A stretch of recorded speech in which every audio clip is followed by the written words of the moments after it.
Hey everyone, welcome to today's podcast. I'm Melissa. I'm going to be your co-host for today, and we can't talk about wellness without talking about yoga, which is one of the most relaxing practices out there and so good for wellness. And today we have a fantastic guest, Keturah Daniel, who is a certified yoga instructor with us and the founder of founder of Katie Fitness and Bodywork here in Atlanta. So welcome, Keturah. Thank you. I'm happy to be here. Happy to have you here. So tell us kind of what initially led you to pursue a career in wellness and what drew you to yoga specifically. I began my wellness journey, career path as a massage therapist, and just growing out of that, wanting to add more to my skill set. And I've always been pretty active with fitness, but cycling and lifting weights. And I found yoga once a week to be really helpful to stretch things out. Um, but then I started my own yoga practice multiple times a week, and it kind of transformed things for me. Outside of the physical, it was really helpful mentally as well. So I decided to get certified as a teacher as I was going through some changes with my career and actually in my personal life as well. I just needed a change. I needed to really get grounded. I was going through a breakup and just tried to shake some things up in my life and went into YTT and came out a different person. So it's been Wow. enjoyable. Wow. And how do you think, with your expertise in massage therapy, I think people are always so interested in um, combining the two, both in practice for practitioners, but also as a person, right, who's engaging in massage therapy and yoga. How do you see the two kind of complementing each other in your work? They both bring about more body awareness. A lot of times we're going through life, I call it in like autopilot, and you're doing the same activities, so your range of motion is limited to what your daily life is like. So when you're in getting a massage or when you're in a yoga class, it brings your attention to things that maybe some stiffness you didn't know you had, or maybe you didn't know that that you couldn't reach your arms all the way over your head. So for me, Absolutely. it's the body awareness. No, absolutely. That's very, very true. Very interesting to hear. And when it comes to training, to be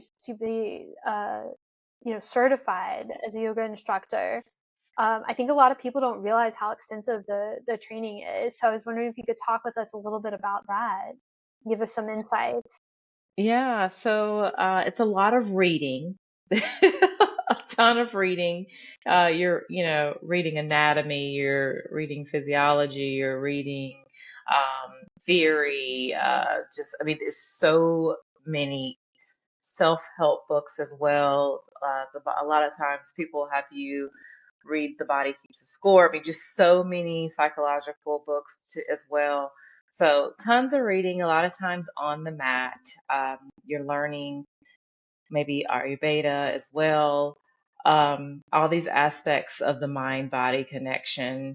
Um, it can be really grueling because once again you're doing all the reading, you're attending these full day classes maybe every weekend, or maybe it's an intensive where you're going daily, but it usually spans several months up to a year if you're doing weekends or shorter stays, but you're also practicing through all the asanas and learning the skill set of actually building a class and working through all the steps. And it's a lot. It is a lot. Like you Wow. literally put your life aside other than maybe work um, while you're training.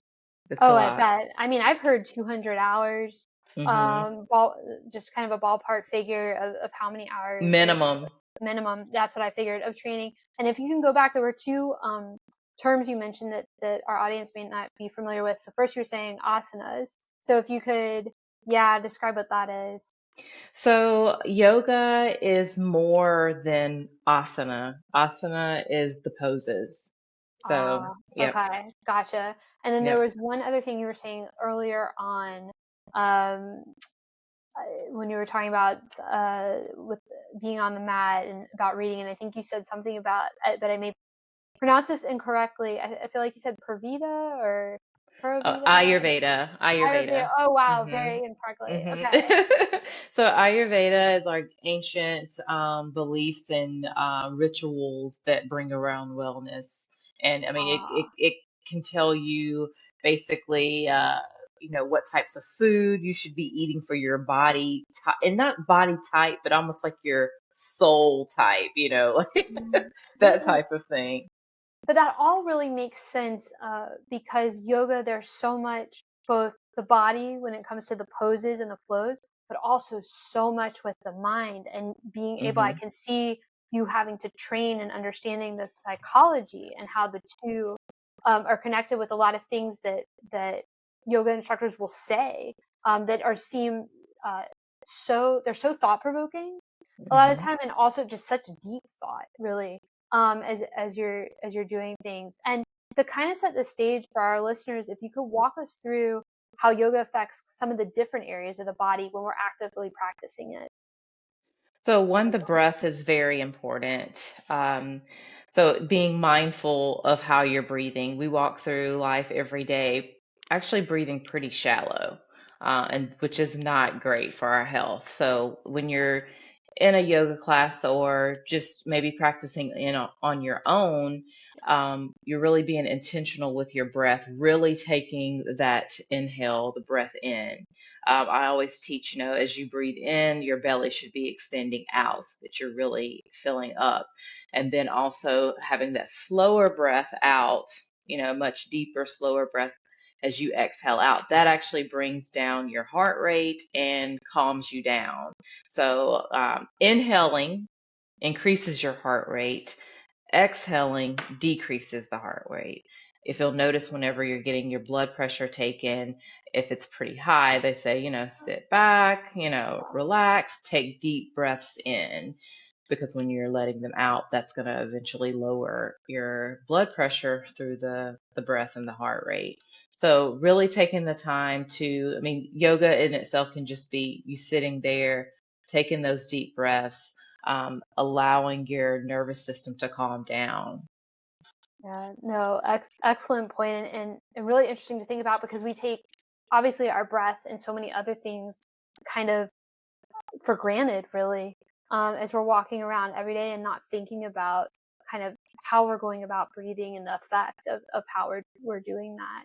So I Hmm. appreciate you explaining that. And I know there's so many different types of yoga. So for you, what are your favorite types to practice and why?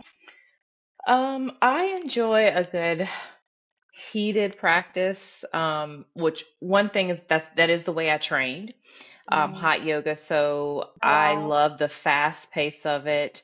Hot yoga is usually 95 degrees to maybe 103.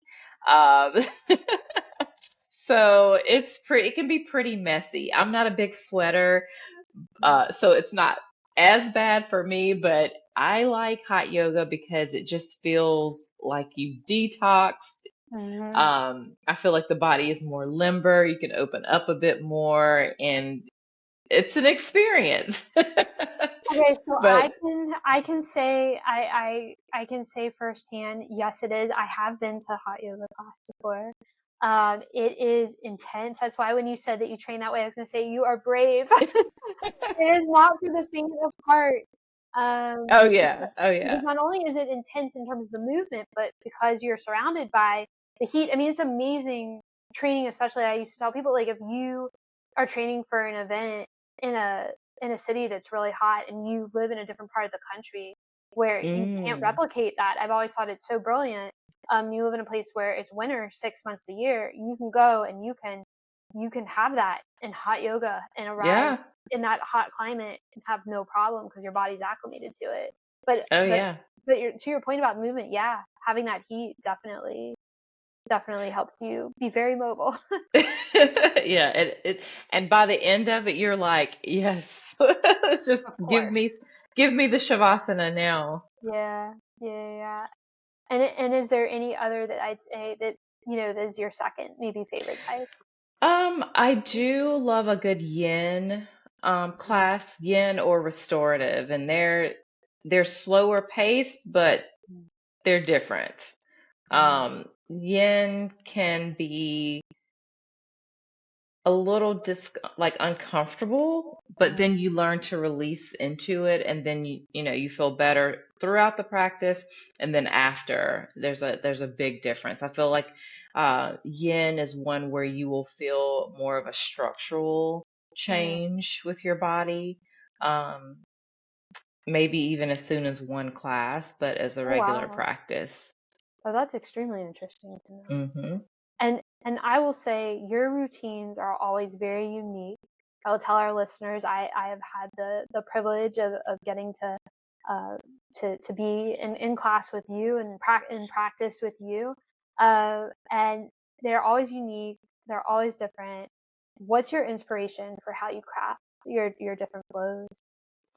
So, in training, we do have maybe, I guess you would call a template that is used in vinyasa, right? Mm, Or power.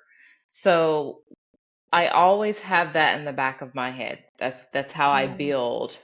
But I usually pick whether it's a body part that I want to focus on or overall feeling. Um, a purpose of the practice, and then I build around that. So, and then I always want to warm you up and kind of set you up for what's coming. Um, yeah, warm up and then really cool you down so that it settles in and that your mind is kind of taken on that practice, moves throughout the practice. Because I always want to challenge you a little bit, but mm. then, bring in that confidence that, you did it, you made it through, and, you can go on with the rest of your day. No, that's wonderful to hear. And because I think so many times people walk away from different classes and say, "How did they do it? And how are the classes so different and so beautifully tailored? To Hmm. work on certain areas of the body and certain areas of the mind, in Hmm. connection with the body." So that's extremely interesting to hear. And for the millennial generation of which you and I are both a part of, why do you think regular, yoga practice is so important for our health? And in general, what do you consider kind of the right amount of time and frequency of that practice that we should aim for? I believe yoga to be really beneficial for millennials as just kind of setting the foundation for your fitness for the rest of your life. Certain things are always going to be important. Balance, the need for balance increases as you get older. Strength, these are just things that one, you can do them anywhere without any equipment. So just knowing how to use your body to strengthen from a young age as we get older is very important, and being able to pour into yourself. Mhm. Um, yeah, I think that's the best thing, is to build that toolkit.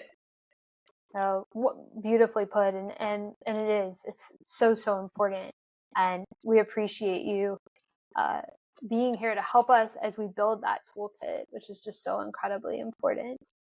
And hang on one second. I had set the focus so that no one would text me. And I don't know if Right. you can hear the text. Yeah, it's from Jasmine. Um, Oh, but they probably figured I finished at 5. So it says, oh no, wait. we So what are they can't. doing to? Why is it saying we can't access your video? No, they have my video now. I didn't touch it. Oh, I they're don't. trying to get the first one, the first podcast. Oh, no, no, no. It was my computer saying, let me put this. Uh, it was my ever since I upgraded the system. Let me put this on focus. It's somehow like connected to my phone, and I don't know. I don't know how to. and so it was saying as if it was trying to connect to my phone, and I've tried to say to it, like, don't do that. Okay. I put it, well, actually, wait, did I put it on a long enough time? No, let me put it on for a longer time. Sorry about this. I just don't want to hear the dinging when we're trying to do stuff, and then I have to try and get it out. That's the other thing. Okay. What? Okay. We're One. not recording, right? Yeah, we are. Uh, because Why? I'm sorry, because I just looked at social media and just like this whole thing with No, Elon is just, oh my gosh. I'm sorry. I no, just we looked. are. I can cut it out. I'm gonna edit this episode. I'm not sending this to the Okay. podcast. I Okay, don't know if this is real or not. Usually Bill Maher doesn't put crazy fine. stuff, but he says the real Donald Trump is in the Epstein files. That's why the real reason they haven't been made public. God. I sure as heck hope not.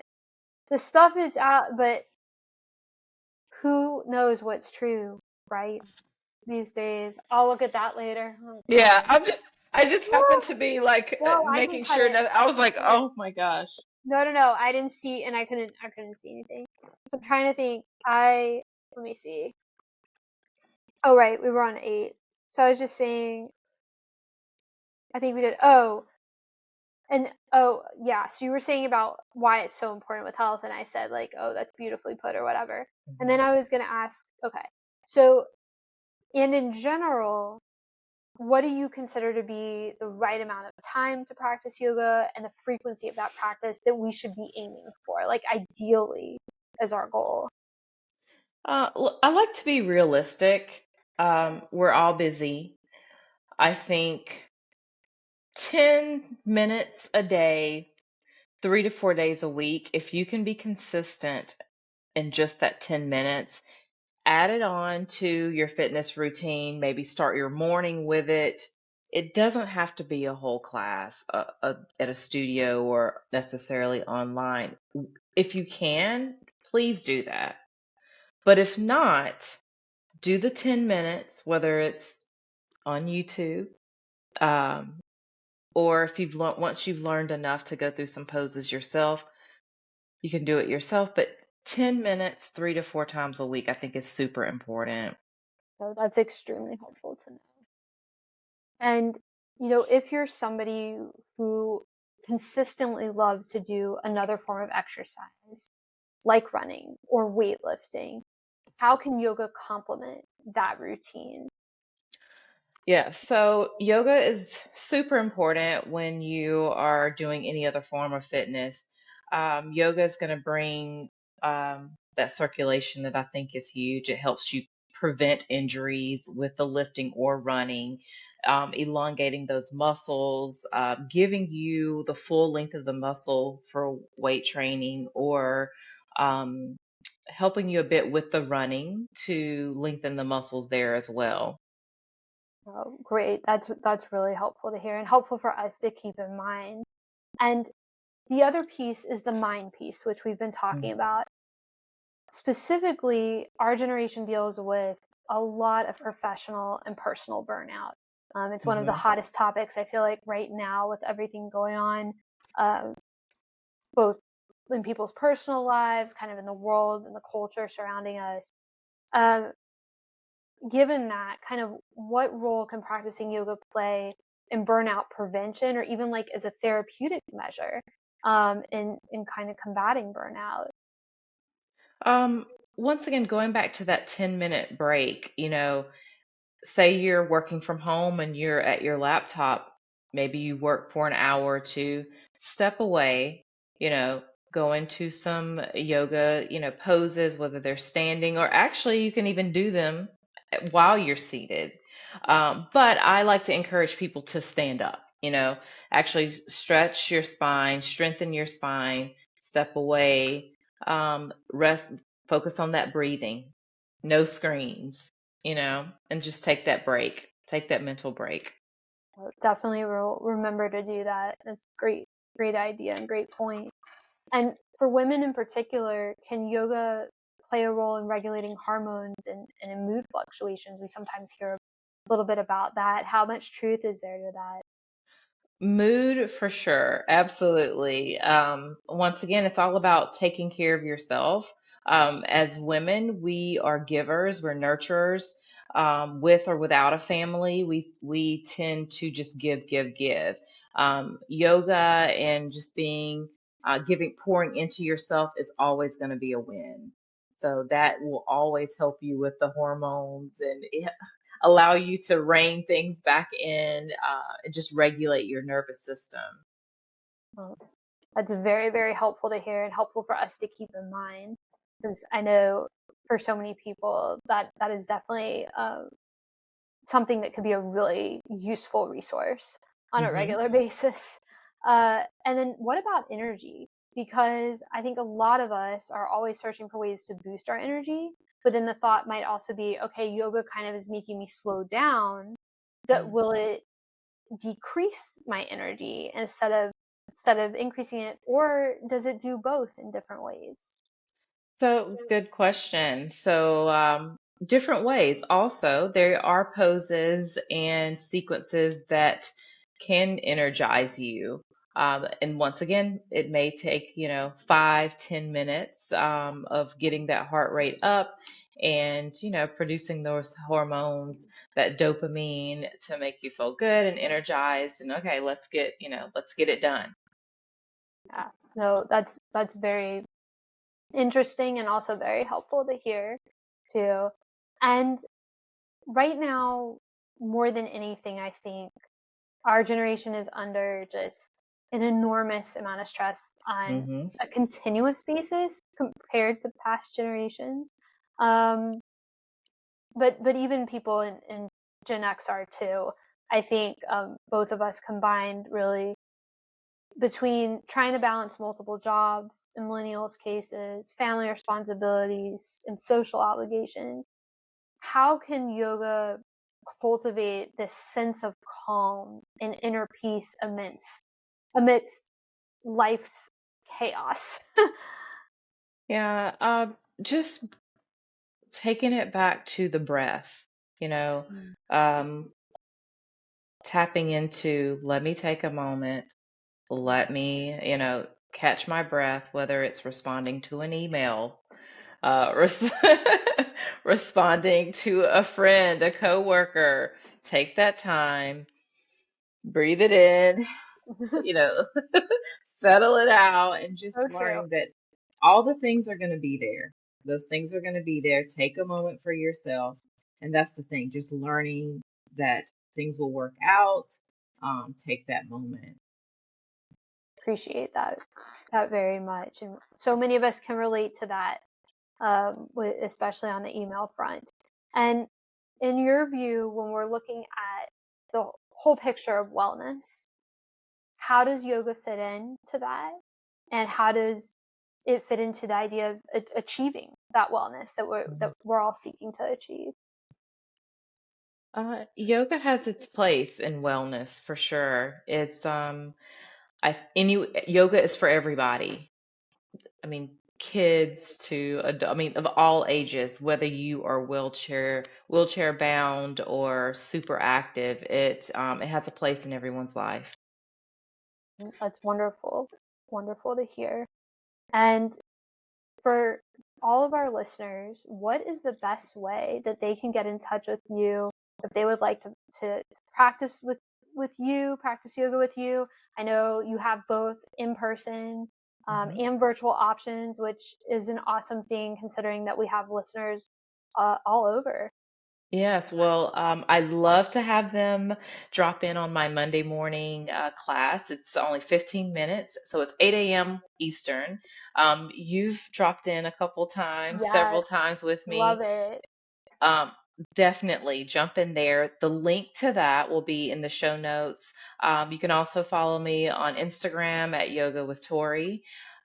So yeah, I have a full um, schedule of in person, and I do have online offerings as well as online one-on-one coaching via Zoom. So lots of opportunities to work with me, and cater to what your needs are, whether it is something energizing and maybe fast paced, or something that it's more of a recovery, um, almost like a post rehab, like a rehab type of deal where you're not very active, but there's some key things to get you moving. So across the board, like I said, yoga is truly for everyone.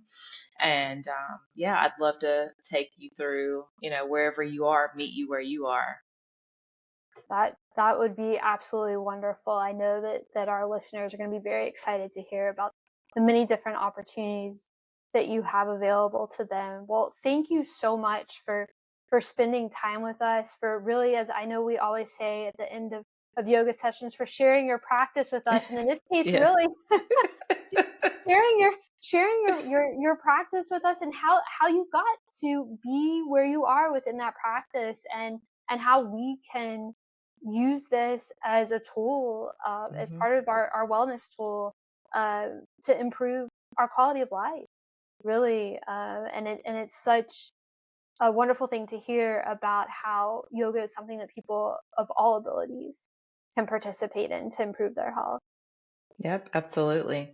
Thank you for having me. My pleasure. Thank you so much.